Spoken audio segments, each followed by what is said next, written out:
चलिए इस वीडियो में जानते हैं टाइप्स ऑफ एनर्जी के बारे में। देखिए बहुत सारे टाइप्स होते हैं एनर्जी के। देखिए मैं यहाँ पे लिखा हुआ हूँ। पहला टाइप है आपका काइनेटिक एनर्जी, दूसरा है आपका पोटेंशियल एनर्जी, तीसरा है आपका लाइट एनर्जी, नंबर 4 है साउंड एनर्जी, नंबर 5 है हीट एनर्जी, नंबर 6 है केमिकल एनर्जी और इसके अलावा भी बहुत सारा है। बट इस चैप्टर में जिसका नाम वर्क एंड एनर्जी है, हमको पढ़ना है सिर्फ ऊपर वाला दो, यानी कौन कौन, काइनेटिक और पोटेंशियल। तो सबसे पहले हम पढ़ लेते हैं काइनेटिक एनर्जी के बारे में। तो यहाँ पे मैंने हेडिंग दे दिया है काइनेटिक एनर्जी, आप भी दे दो कॉपी पर जब नोट्स बनाने की आपकी बारी है। अब काइनेटिक एनर्जी को अच्छे तरीके से समझने के लिए आपको कुछ उदाहरणों का सहारा लेना पड़ेगा। जैसे एग्जांपल यहाँ पे आप देख सकते हो, आपने क्रिकेट देखा होगा। क्रिकेट में एक बॉल होती है और वो बॉल जब बॉलर थ्रो करता है तो वो क्या करता है, अपनी एनर्जी को बॉल को दे देता है। तो देखिए यहाँ पे ये बॉल आप आकर के स्ट्राइक किया किसको, स्टंप्स को। ये स्टंप आपको दिख रहे होंगे तीन, इसमें से एक स्टंप को लगा और ये स्टंप आगे की तरफ बढ़ा। अब हो क्या रहा है, यहां से हमने हाथ से एनर्जी दिया किसको, बॉल को। रास्ते में एयर ने कुछ एनर्जी यूज कर लिया, है ना, और सारा एनर्जी जो है वो किसको दे दिया उसने, स्टंप्स को।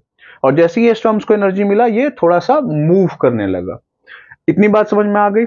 दूसरा एग्जांपल यहाँ पे देख सकते हैं, ये रनिंग साइकिल आपको दिख रहा होगा। रनिंग तो नहीं दिख रहा है बट लिख दिया है मैंने रनिंग साइकिल, तो मान लेना है कि रनिंग साइकिल है।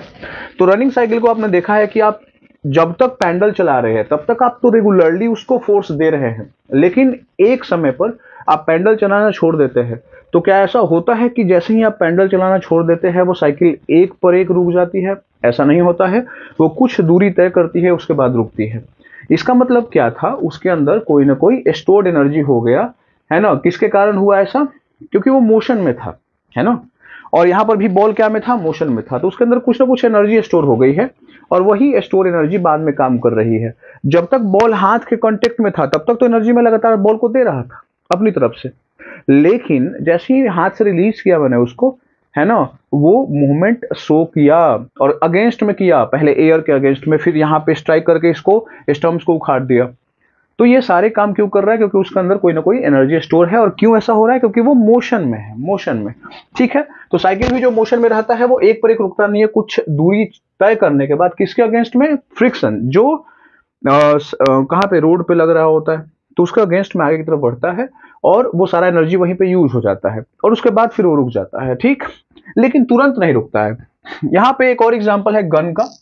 गन से जब हम फायर करते हैं बुलेट को, तो बुलेट जब जाता है तो एयर थोड़ा सा एनर्जी इसका यूज कर लेता होगा, बट एनर्जी न के बराबर यूज करता होगा। आगे जाकर के एक इसको टारगेट मिलता होगा, चाहे वो वॉल हो सकता है या कोई बॉडी हो सकती है या कोई भी एक टारगेट हो सकता है। तो होगा क्या, वहां पे वो डायरेक्ट जाकर के वो शुरुआत में ही रुकेगा नहीं, वो थोड़ा सा पेंट्रेट करेगा, थोड़ा सा आगे जाएगा।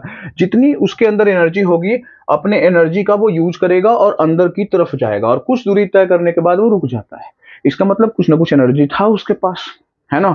हमेशा तो ये कांटेक्ट में नहीं था गन के कि गन उसको एनर्जी दे रहा था, नहीं, एक बार उसने रिलीज कर दिया एनर्जी देके और वो मोशन में था, और मोशन में था मतलब एनर्जी इसके अंदर था स्टोर, और वही स्टोर एनर्जी वहां पर वर्क किया और उसने टारगेट को पेंट्रेट कर दिया, है ना। पेंट्रेट को मतलब उसमें से छेद कर दिया।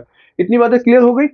तो इसी से इन तीनों एग्जाम्पलों में हमने ये देखा कि कोई भी रनिंग में वस्तु होती है, रनिंग में वस्तु होती है तो उसके अंदर एक एनर्जी स्टोर हो जाता है। इसका एग्जांपल और आप दे सकते हैं कि अगर कोई रनिंग में आदमी होता है तो वो एक पर एक नहीं रुक सकता है कि दौड़ रहा है रुक गया। पैदल है तो रुक सकते हैं, क्योंकि पैदल है तो हमारी स्पीड बहुत कम है, स्पीड कम है तो हमारे अंदर एनर्जी स्टोर कम है और उस एनर्जी का यूज हम सिर्फ रुकने में कर ले रहे हैं और एक स्टेप में ही हमारा सारा एनर्जी समाप्त हो जा रहा है ना। लेकिन जब हम दौड़ते रहते हैं तो वो एनर्जी थोड़ी ज्यादा होती है और वो एनर्जी तब खत्म होगी जब कुछ स्टेप्स आगे जाएंगे और तब जाके रुकते हैं और वो एनर्जी वहां पे यूज हो जाती है। आप किसी भी दौड़ते हुए आदमी को अगर आप ऐसा बोलो कि नहीं तुरंत रुक जाएगा तो क्या होगा, वो ऊपर से ऐसे गिर जाएगा, है ना, वो चाइनीज पीपल में कन्वर्ट हो जाएगा, ये आप जानते होंगे। ठीक है ना, आपने देखा होगा ट्रेन से जब उतरता है आदमी वो थोड़ा सा मूवमेंट शो आउट करता है ना, क्योंकि वो मूवमेंट में था, वो ट्रेन के कांटेक्ट में था तो वो भी मूवमेंट में था। वो तो एक इनर्शिया में भी आ जाता है, इनर्शिया में भी वो एग्जांपल आता है, बट यहाँ पर भी वो आ सकता है। तत्काल आप ये समझिए कोई भी रनिंग में चीज है तो वो तुरंत रुक नहीं सकता है, वो उसके अंदर कुछ एनर्जी स्टोर होती है, वो उस एनर्जी का यूज करता है फिर जाके रुक जाता है। इसी से डिफिनीशन बना है। डिफिनीशन को जानने से पहले आप ये समझ लीजिए कि काइनेटिक जो है, kinetic comes from German word, वो एक जर्मन वर्ड से आया है जिसका नाम क्या है, काइनेटिकोस। काइनेटिकोस से आया है काइनेटिक, और काइनेटिकोस का मतलब क्या होता है, टू मूव, यानी मूव करना, यानी कोई भी चीज मूव करेगी उसके अंदर ये एनर्जी हो जाएगी जिसका नाम क्या है, काइनेटिक। और इसी से डिफिनीशन क्रिएट हुआ है। डिफिनीशन क्या है, energy stored in a body, किसी भी वस्तु के अंदर एनर्जी स्टोर हो जाती है ड्यू टू इट्स मोशन, किसके कारण, मोशन के कारण, तो उसको हम लोग क्या बोलते हैं बतलाइए, काइनेटिक एनर्जी बोलते हैं। यहां पे सबसे इंपॉर्टेंट जो न्यूमेरिकल बनाने में आपकी हेल्प करेगा, नोट करके लिख लीजिए कि जो काइनेटिक एनर्जी होता है वो किसके इक्वल होता है, amount of work done before it come in rest. यानी काइनेटिक एनर्जी अगर आपको निकालना है तो आप वर्क डन वाला फॉर्मूला से भी निकाल सकते हैं। वो अलग बात है कि काइनेटिक एनर्जी का एक स्पेशल फॉर्मूला है ना, 1/2mv², जो आगे जानेंगे अभी। लेकिन काइनेटिक एनर्जी आप वर्क डन निकाल कर रखिए, पता कर सकते हैं। अगर न्यूमेरिकल आप बना रहे हो उसमें आप काइनेटिक एनर्जी का मेन फॉर्मूला क्या है, 1/2mv², ना एम दिया हुआ है ना भी दिया हुआ है, तब आप वर्क डन वाला फॉर्मूला लगा सकते हैं। यदि उसमें एफ दिया हुआ है, उसमें एस दिया हुआ है, उसमें एंगल दिया हुआ है, तब ये आप फॉर्मूला अप्लाई कर सकते हैं। चलिए अब आगे बढ़ते हैं काइनेटिक एनर्जी के ओरिजिनल फॉर्मूला। काइनेटिक एनर्जी का ओरिजिनल फॉर्मूला क्या होता है, देखिए ओरिजिनल फॉर्मूला काइनेटिक एनर्जी का अगर कोई पूछ दे तो सबको पता होगा। काइनेटिक एनर्जी का फॉर्मूला है 1/2mv²। नहीं याद है, याद कर लीजिए, क्योंकि बहुत सारे न्यूमेरिकल इस पे मिलते हैं। लेकिन न्यूमेरिकल बनाने से पूर्व आपको यहां पर जानना होगा कि ये फॉर्मूला आया है कैसे। तो देखिए बहुत ही सिंपल तरीका है इसको जानने का। सबसे पहले हम मान लेते हैं कि यहाँ पे एक ऑब्जेक्ट है ना, और इसके अंदर क्या होगा, अगर ऑब्जेक्ट है तो मास होगा, और इस पे हमने लगाया एक फोर्स। क्या लगाया हमने, एक फोर्स लगाया। ये ऑब्जेक्ट यहां से मूव करते हुए यहां पहुंच गया, तो इसके मास में कोई परिवर्तन होगा, बिल्कुल नहीं। तो मास m था, यहां पर भी m रहा, लेकिन इसने डिस्टेंस तय कर लिया। कितना डिस्टेंस तय कर लिया, s डिस्टेंस तय कर लिया, बहुत ही सिंपल तरीके से। और जब हमने फोर्स लगाना शुरू किया तो इसके पास कुछ न कुछ क्या आ गई, वेलोसिटी। तो देखो मैंने v लिख दिया है। और जैसे ही हमने फोर्स लगाना छोड़ दिया तो बाद में जाकर के, अभी तो वेलोसिटी इसके अंदर था कुछ कुछ इनिशियली, लेकिन बाद में क्या हो गया, इसका वेलोसिटी 0 हो गया, क्योंकि हमने फोर्स लगाना बंद कर दिया। रेगुलर लगाएंगे तो बदल जाएगा, बट हमने लगाना छोड़ दिया।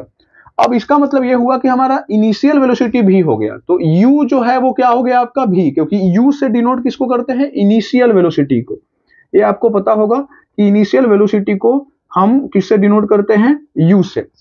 और जो फाइनल वेलोसिटी है वो फाइनल वेलोसिटी क्या हो जाएगी बतलाइए, वो हो जाएगी आपकी 0, क्योंकि v से हम डिनोट करते हैं किसको, फाइनल वेलोसिटी को। ये आप बहुत पहले से जानते होंगे। इतनी बातें क्लियर हो गई। अब हमको लाना क्या है, काइनेटिक एनर्जी। तो काइनेटिक एनर्जी इस वाले फिगर से कैसे प्राप्त होगा, तो एक लॉजिक चीज हमने इसके पहले वाले सेक्शन में पढ़ी। हमने क्या लिखवाया था आपको कि जो वर्क डन होता है वो किसके बराबर होता है, काइनेटिक एनर्जी के। रेस्ट में आने से पहले वो जितना काम कर लेता है, यहां पे मोशन में था, यहां पे रेस्ट में आ गया, तो यहां से यहां आने में उसने काम किया, उस काम को करने में जितना उसको क्या वर्क डन करना पड़ा, that is called kinetic energy.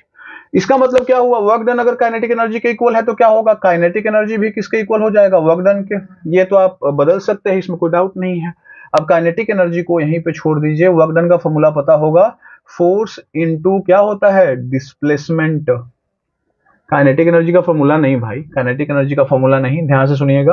Kinetic energy को यहीं पे छोड़ दीजिए और वर्क डन का फॉर्मूला लिखिए। क्या होता है, वर्क डन का फॉर्मूला होता है फोर्स इनटू डिस्प्लेसमेंट, है ना। वर्क डन का फॉर्मूला क्या होता है, फोर्स इनटू डिस्प्लेसमेंट। अब यहाँ पे काइनेटिक एनर्जी वहीं से ही छोड़ सकते हैं। अब आप एक चीज देखो, हम यहाँ पे बदलाव कर सकते हैं, नहीं भी कर सकते हैं, लेकिन करना जरूरी है, क्योंकि हमको चाहिए क्या, एम चाहिए। इधर कहीं पर भी एम हमको नहीं दिख रहा है, हमको काइनेटिक एनर्जी चाहिए, काइनेटिक एनर्जी आ गया है, एम इसमें छुपा हुआ है। फोर्स का फॉर्मूला तुमने पढ़ा होगा, मास इनटू एक्सेलरेशन होता है, तो एम इनटू ए लिख दिया और ए जैसे था वैसे छोड़ दिया, और हमने बना लिया इसको इक्वेशन 1। बहुत ही सिंपल तरीके से, ठीक है। अब आगे बढ़ते हैं, हमको और क्या चाहिए, एम हमको चाहिए था, हो गया। काइनेटिक एनर्जी चाहिए था, हो गया था। एक v² यहाँ पे छुपा हुआ है, भी स्क्वायर निकालेंगे। तो भी स्क्वायर के लिए हम न्यूटन के तीनों इक्वेशन पे जाएंगे। तीन equation, v is equal to u plus a t, v square is equal to u square plus 2as होता है, और एक s is equal to u t plus half a t square होता है। कौन सा यूज होगा? हमको चाहिए भी स्क्वायर, और भी स्क्वायर किसमें होता है? थर्ड वाले में। तो v square is equal to u square plus क्या होगा? 2as, लेकिन प्लस ना होकर के माइनस लगा देते हैं। क्यों? क्योंकि यहाँ पे पहले उसके पास वेलोसिटी थी, बाद में जीरो हो गई, तो ये एक्सेलरेट नहीं कर रहा है, डी एक्सेलरेट कर रहा है, मतलब यहाँ पर निगेटिव एक्सेलरेशन हो रहा है। निगेटिव एक्सेलरेशन होगा तब गाड़ी रुकेगी आगे जाके। अगर पॉजिटिव होगा तो हमेशा बढ़ते जाएगा ना उसका रफ्तार।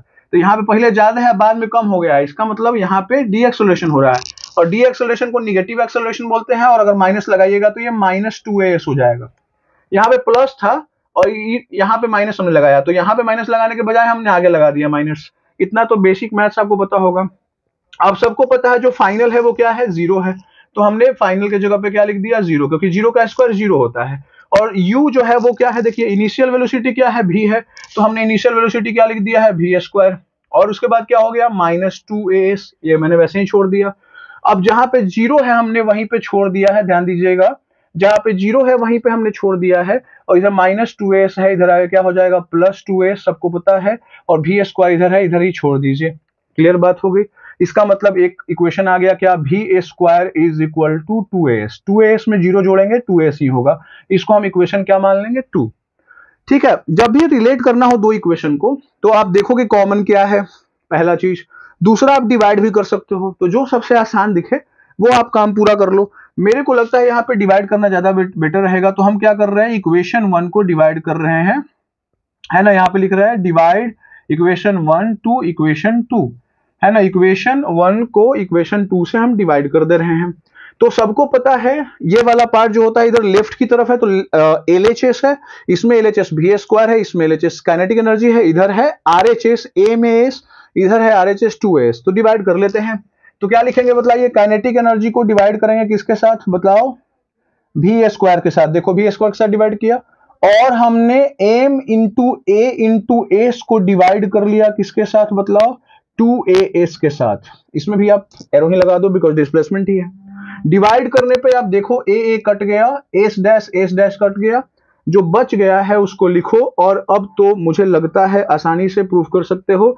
देखो यहां पर ये हो जाएगा आपका काइनेटिक एनर्जी, यहां पे क्या हो जाएगा आपका भी स्क्वायर, इधर क्या आपका हो जाएगा m, और इधर क्या हो जाएगा? क्या कर सकते हैं? कुछ नहीं, क्रॉस गुना कर लेंगे, यानी अप्लाई करेंगे किसको? cm, यानी क्रॉस मल्टीप्लीकेशन करेंगे। तो काइनेटिक एनर्जी में 2 से गुना करेंगे तो क्या होगा बच्चों बताओ? काइनेटिक एनर्जी इंटू क्या? 2, और इज इक्वल टू m में भी स्क्वायर से करेंगे तो क्या हो जाएगा आपका? m भी स्क्वायर। तो काइनेटिक एनर्जी बराबर क्या फॉर्मूला निकल गया आपका? 2 इधर है तो इधर आ जाएगा तो हाफ हो जाएगा, गुना में है भागा में जाएगा तो हाफ हो जाएगा, और एम भी स्क्वायर तो पहले से था, लिख दिया हमने। इससे फॉर्मूला आपका निकल गया kinetic energy is equal to क्या होता है? Half m v square. तो काइनेटिक एनर्जी का दो फॉर्मूला आप यूज कर सकते हैं। एक तो है कि वर्क डन निकाल करके, अगर डाटा वैसा है तो, और दूसरा ये फॉर्मूला सबसे इंपॉर्टेंट है क्योंकि मेन फॉर्मूला है। जब आपका मास और वेलोसिटी दिया हुआ है तो फटाफट आप काइनेटिक एनर्जी इसके जरिए निकाल सकते हैं। क्लियर हो गई बात यहां तक?